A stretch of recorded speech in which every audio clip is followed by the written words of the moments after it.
ശ്രീകുട്ടിയുടെയും അജ്മലിന്റെയും കൂത്താട്ടത്തിന് ഇരയാകേണ്ടി വന്ന കുഞ്ഞുമോളത്തായ്ക്ക് ജീവൻ നഷ്ടപ്പെട്ട്, ആ നൌഷാദക്കായ്ക്ക് അവരുടെ ഒരു വലങ്കൈ നഷ്ടപ്പെട്ട്, ആ 2 പെൺകുഞ്ഞുങ്ങൾക്ക് അവരുടെ ഉമ്മായി നഷ്ടപ്പെട്ട്, ആ വീടിന്റെ വെളിച്ചം നഷ്ടപ്പെട്ട്, അതിനൊക്കെ ആര് സമാധാനം പറയും? അസ്സലാമു അലൈക്കും.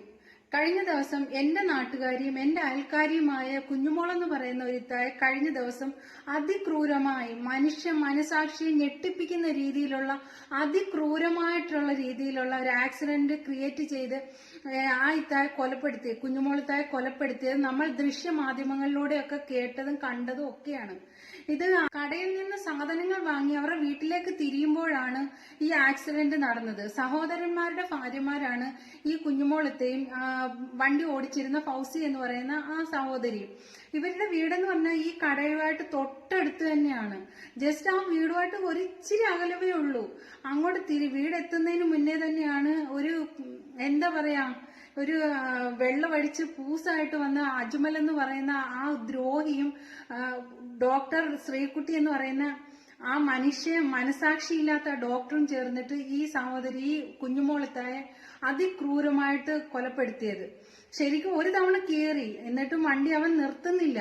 വീണ്ടും ആൾക്കാർ നിർത്തുന്ന് പറഞ്ഞിട്ട് കൂടി അവൻ നിർത്താതെ ശ്രീകുട്ടി പറയാണ് പോകാമെന്ന് പറഞ്ഞിട്ട് അവന് പ്രസ് ചെയ്യുവാണെന്ന്.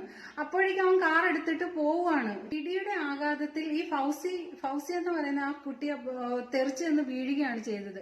ഈ കുഞ്ഞുമോളത്തെ വണ്ടിയുടെ അടിക്കുമായി പോയി. ശരിക്കും ആ നിമിഷം അവൻ അവിടെ നിർത്തിയിരുന്നുവെങ്കിൽ ആ കുഞ്ഞുമോളത്തേക്ക് 2 പെൺകുട്ടികളാണ്. ആ കുഞ്ഞുങ്ങൾക്ക് ഉമ്മ നഷ്ടപ്പെടില്ലായിരുന്നു. ഒരുപാട് ആയിത്ത ഒരു ചിരിച്ച മുഖത്തോടെയല്ല നമ്മൾ ഒരിക്കൽ പോലും ആയിത്തായെ കണ്ടിട്ടില്ല. ആ കുടുംബത്തിന്റെ ഒരു അത്താണിയാണ് ആയിത്ത. ആ 2 പെൺകുഞ്ഞുങ്ങൾക്ക് ഇനി ആരുണ്ടെന്ന് പറഞ്ഞാൽ എന്താ? ഇനി ആരുണ്ടെങ്കിൽ പോലും ആ കുഞ്ഞുങ്ങൾക്ക് ഉമ്മയ്ക്ക് തുല്യമാവില്ല. ഒരു നിമിഷം സാധാരണ ഡോക്ടർമാരെന്ന് പറഞ്ഞാല് ജീവൻ രക്ഷിക്കുന്നവരെന്ന് നമ്മൾ കേട്ടിട്ടുള്ളത്. ഇത് ജീവൻ എടുക്കുന്ന ഒരു ഡോക്ടറാണ് ഈ ശ്രീകുട്ടി എന്ന് പറയുന്നത്. ഇവക്ക് ഒരു ഡോക്ടറാണോ? ഇവളെ ഒരു ഡോക്ടർ എന്നൊക്കെ പറയാൻ പറ്റുമോ?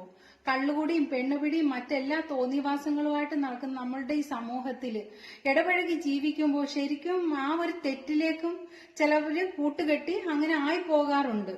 അവനെന്ന് പറഞ്ഞാൽ ശരിക്കും ഒരു വെള്ളമടിച്ച് കഞ്ചാവടിച്ച് നടക്കുന്ന ഒരുത്തനാണ് ഈ അജ്മൽ എന്ന് പറയുന്നത്. അവന്റെ ഏക വരുമാന മാർഗം തന്നെ ഇവളുടെ സാലറിയാണ്. ഇവക്ക് 75,000 രൂപയോളം സാലറി കിട്ടുന്നുണ്ട്. ആ സാലറി വെച്ചിട്ടാണ് ഇവൻ തന്നെ ജീവിക്കുന്നത്. ശരിക്കും 8 ലക്ഷം രൂപയോളം ഇവളുടെ കയ്യിൽ നിന്ന് ഈ അജ്മല് പറ്റിച്ചെടുത്തിട്ടുണ്ട്. പറ്റിച്ചെടുത്തതെന്നല്ല, അവള് കൊടുത്തതാണ്. ഇപ്പൊ അത് പറ്റിപ്പ് മറ്റേത് മറിച്ചതെന്ന് പറയുന്നെങ്കിലും അവള് ആ രീതിയിൽ ഇവന്റെ കൂടെ അങ്ങ് അലിഞ്ഞു ചേർന്ന് പോയതാണ്. അപ്പൊ അവളുണ്ടാക്കിയ ക്യാഷ് മൊത്തം ഇവനാണ് ഉപയോഗിച്ചിരുന്നത്. ഇവനിങ്ങനെ നിരവധി കേസിൽ പ്രതിയായ അജ്മലിന്റെ കൂടെ കൂടിയിട്ട് ശ്രീകുട്ടി എന്ന ഡോക്ടർ അവളുടെ പദവി പോലും മറന്നു. ഈ ശ്രീകുട്ടിയുടെയും അജ്മലിന്റെയും കൂത്താട്ടത്തിന് ഇരയാകേണ്ടി വന്ന കുഞ്ഞുമോളത്തായ്ക്ക് ജീവൻ നഷ്ടപ്പെട്ട്, ആ നൌഷാദക്കായ്ക്ക് അവരുടെ ഒരു വലങ്കൈ നഷ്ടപ്പെട്ട്, ആ 2 പെൺകുഞ്ഞുങ്ങൾക്ക് അവരുടെ ഉമ്മായി നഷ്ടപ്പെട്ട്, ആ വീടിന്റെ വെളിച്ചം നഷ്ടപ്പെട്ട്, അതിനൊക്കെ ആര് സമാധാനം പറയും? എന്തായാലും ആ മക്കളുടെയും ഇക്കാരുടെയും വെളിച്ചം തല്ലിക്കടത്തി ആ കാമപ്രാന്തന്മാർക്ക് തക്ക ശിക്ഷ തന്നെ കൊടുക്കണം. ആ വീടിന്റെ അവൻ ഒരു നിമിഷം ആ വണ്ടി ഒന്ന് നിർത്തിയിരുന്നെങ്കിൽ ആ വീടിന്റെ വെളിച്ചം ഇന്നും ജ്വലിച്ചേനെ. ഒരിക്കലും അത് അണയാത്ത വിളക്കായി തന്നെ ജ്വലിച്ചേനെ.